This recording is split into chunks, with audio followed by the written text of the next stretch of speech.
Hello दोस्तों, आज की इस वीडियो में बात करने जा रहा हूँ अपने 5 दिन की एसएसबी इंटरव्यू की एक्सपीरियंस की। एनडी एग्जामिनेशन क्वालिफाई करने के बाद एसएसबी का कॉल लेटर मिला मुझे और मेरा रिपोर्टिंग सेंटर था एएफएसबी वाराणसी, यानी एयरफोर्स सिलेक्शन बोर्ड वाराणसी। वहाँ पे पहुँचने के बाद आपकी अटेंडेंस वगैरह होती है, ठीक है। उसके बाद आप एयरफोर्स सिलेक्शन बोर्ड में जाते हो उन्हीं के व्हीकल से।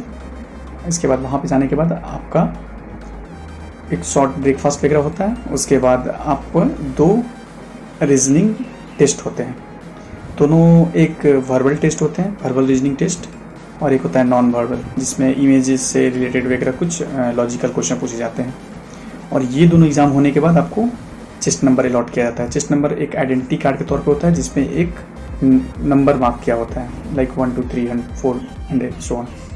उसमें होता क्या है कि फर्स्ट डे जो होता है वो अप्रोक्स 200 कैंडिडेट्स को बुलाते हैं, ठीक है। और उसके बाद क्या होता है कि दोनों रीजनिंग एग्ज़ाम होने के बाद, चेस्ट नंबर अलॉट होने के बाद, एक टेस्ट होता है जिसका नाम है पीपीटी, पिक्चर परसेप्शन टेस्ट। उसमें प्रोजेक्टर से एक इमेज दिखाया जाता है जो कि ब्लर इमेज होता है, अनक्लियर इमेज होता है, और उस पर 4 मिनट 30 सेकेंड का टाइम दिया जाता है। उस इमेज को 30 सेकेंड तक दिखाया जाता है स्क्रीन पे प्रोजेक्टर से, और उस पर 4 मिनट्स का टाइम मिलता है जिसमें हम लोगों को एक स्टोरी प्लॉट करना रहता है, ठीक है। और उसमें यह भी लिखना रहता है कि कितने नंबर ऑफ मेंस और वीमेंस प्रेजेंट है और उनका एज, अप्रॉक्सीमेट एज क्या होता है। उस शीट ऑफ पेपर में हम लोग लिखते हैं ये सब। उसके बाद उस शीट को पेपर को फोल्ड करके हम लोग एक दूसरी जगह पे जाते हैं, ग्रुप डिस्कशन हॉल में जाते हैं जहाँ पे ग्रुप डिस्कशन होता है इसके ऊपर। उससे पहले क्या होता है कि सभी बच्चों को, जैसे मान लें 200 कैंडिडेट्स हैं तो उनको ग्रुप में बांट दिया जाता है, ठीक है, जैसे 10 का ग्रुप में या 15 का ग्रुप में। इसके बाद ग्रुप डिस्कशन हॉल में जाते हैं हम लोग। वहाँ पे होता क्या है कि चेयर लगे हुए होते हैं। यदि मान लें 15 के ग्रुप में डिवाइडेड है बच्चे तो 15 चेयर रहेंगे, सर्कुलर वे में, हाफ सर्कुलर वे में। और सामने जो है 3 ऑफिसर बैठे रहते हैं।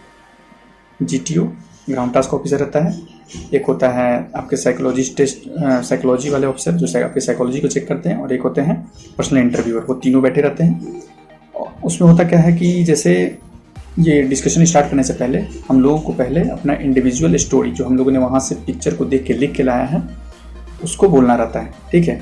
तो इंडिविजुअली सारे कैंडिडेट्स को 30 सेकेंड या 1 मिनट का टाइम रहता है जिसमें वो अपना स्टोरी जो लिख के लाए हैं वो नरेट करते हैं। और जैसे ही सभी लोग नरेट करते हैं तो ऑटोमेटिक जो होता है, मतलब after finishing the last person story, group discussion start हो जाते हैं।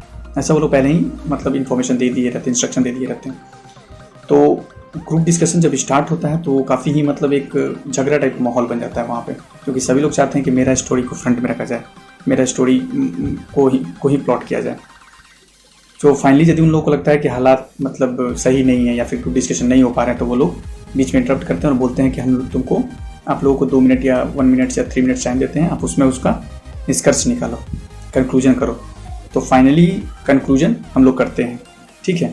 तो जिस टाइम मेरा सिलेक्शन हुआ फर्स्ट डे, उस दिन का मैं स्टोरी बता रहा हूँ। तो जिस दिन मेरा डिस्कशन हो रहा था तो उस दिन जो पिक्चर दिखाया गया उसमें हमको लगा कि एक छोटा सा टेबल टाइप का दिखाई दिया मुझे, और उस पर ऐसे ही हैंड्स वगैरह दिखाई दिया और ज़्यादा कुछ क्लियर पिक्चर नहीं था। तो मैंने सोचा कि उस पर कुछ डिस्कशन चल रही है, कुछ टॉपिक पे डिस्कशन चल रही है। तो मैंने ये स्टोरी प्लॉट किया कि कुछ टेररिस्ट अटैक वगैरह होने वाले हैं, तो उसके लिए जो एडमिनिस्ट्रेटिव लोग हैं, जो ऑफिसर लोग हैं, वो डिस्कशन कर रहे हैं कि उसको कैसे हैंडल किया जाए। तो इस रिलेटेड मैंने लिखा। और जब मैं वहाँ पे डिस्कशन हॉल में था तो मैंने देखा कि सारे बच्चों की स्टोरी मेरे वाले से डिफरेंट है, ठीक है। तो मैंने क्या किया, अपना इंडिविजुअल स्टोरी तो नरेट कर दिया, लेकिन जब दूसरे लोग स्टोरी बोल रहे थे उस समय नाम तो पता ही नहीं रहता है, तो चेस्ट नंबर से याद रखना रहता है बच्चे को। तो मैंने जैसे दिमाग में रख लिया कि जैसे चेस्ट नंबर 15 है तो उसने ये बात बोली, चेस्ट नंबर 20 है तो ये बात बोली, या जो भी 18 है ये बात बोली। मैंने इस बात को नोट किया, और जब डिस्कशन कर रहे तो मैंने अपना पॉइंट को छोड़ दिया जो मैंने स्टोरी लिखा था, और उन लोगों का जो पॉइंट अच्छा लगा, जैसे कि बहुत सारे लोग बात किए कि कहीं पे जाते वक्त रास्ते में रोड एक्सीडेंट हो गया, वहाँ पे कुछ लोग जाके उनको एक्सीडेंट हुआ है, उनको हॉस्पिटल ले जा रहे हैं, या फिर कुछ NGO टाइप का चीज़, कुछ हेल्प टाइप का चीज़, ऐसे करके। तो मैंने उसमें से पॉइंट रख दिया। जब बोल रहे थे तो उसमें बोला कि I agree with chest number 15 that we should be doing this, ऐसे। लास्ट में जब आया टाइम कंक्लूड करने का स्टोरी को, तो एक बच्चा बोला कि मैं कंक्लूड करता हूँ। तो एक्चुअली सभी लोग चाहते हैं कि मैं ही कंक्लूड करूँ, क्योंकि उस पर लगता है कि उनको मतलब ज़्यादा वैल्यू मिल रही है।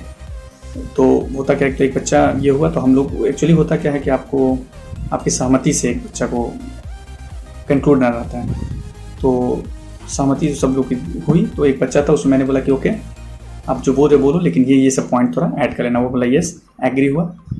तो जब इसके बाद होता है कि इसके बाद ग्रुप डिस्कशन के बाद, कंक्लूजन के बाद आप रूम से बाहर आते हो और कहीं पे वेट करते हो एक जगह पे जहाँ पे रिजल्ट आता है। ठीक है, तो रिजल्ट आया, जिसमें से 200 बच्चों में से 40 बच्चों, एक अप्रॉक्स 200 बच्चे आए थे, जिससे 40 बच्चों का सिलेक्शन हुआ, जिसमें मैं भी था। और बाकी जो 160 जो निकल जाते हैं, उनको यदि वो फर्स्ट टाइम आते हैं तो उनको फेयर देके, टिकट फेयर देके आने जाने का, और कुछ खाने वाने देके उसको वापस स्टेशन तक छोड़ देते हैं। और जिनका सिलेक्शन हो जाता है उनको फिर से नया चेस्ट नंबर देते हैं और फिर से ग्रुप बना देते हैं उनका। ठीक है, तो टोटल 40 बच्चे जो बचे, उसमें 8-8 बच्चे की ग्रुप बनी हम लोगों की। ठीक है, और उनको एक एक रूम अलॉट किया गया, टोटल 5 रूम अलॉट किया गया। और अलॉट करना, मेरा जो रूम था उसका नाम था मिराज 2000, जो कि एक फाइटर प्लेन है। ठीक है, तो इसके बाद स्टार्ट होता है दूसरे दिन की कहानी। यहाँ तक पहले दिन कहानी होती है, उसके बाद सभी लोग चल जाते हैं, रेस्ट करने लगते हैं। और जो रूम मिलता है उसमें लगभग 2 AC लगे होते हैं और 8 बेड तो रहेगा ही। उसके बाद उसके साथ एक ड्रेसिंग रूम रहता है और एक आपका ड्रेस चेंजिंग वगैरह रूम वगैरह रहता है। ठीक है, तो सेकेंड डे के इंटरव्यू के एक्सपीरियंस में नेक्स्ट वीडियो में बात करूँगा।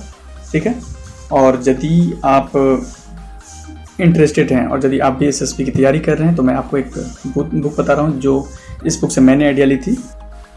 यदि आप SSB की तैयारी कर रहे हो तो आप ये बुक को रेफ़र कर सकते हो। इसका नाम है SSB interview the complete guide, जो इनके नटराजन द्वारा। तो मैंने इस बुक से मतलब काफ़ी ज़्यादा आपको इन्फॉर्मेशन मिल जाएगी जो हेल्प करेगी आपको। तो मैंने इसको, यदि आप इस बुक को लेना चाहते हो, मैं इसको डिस्क्रिप्शन में डाल दूँगा, तो आप वहाँ से जाकर ले सकते हो। Thank you for watching the video. Please like, share and subscribe the video if you like it, and stay tuned for the next video.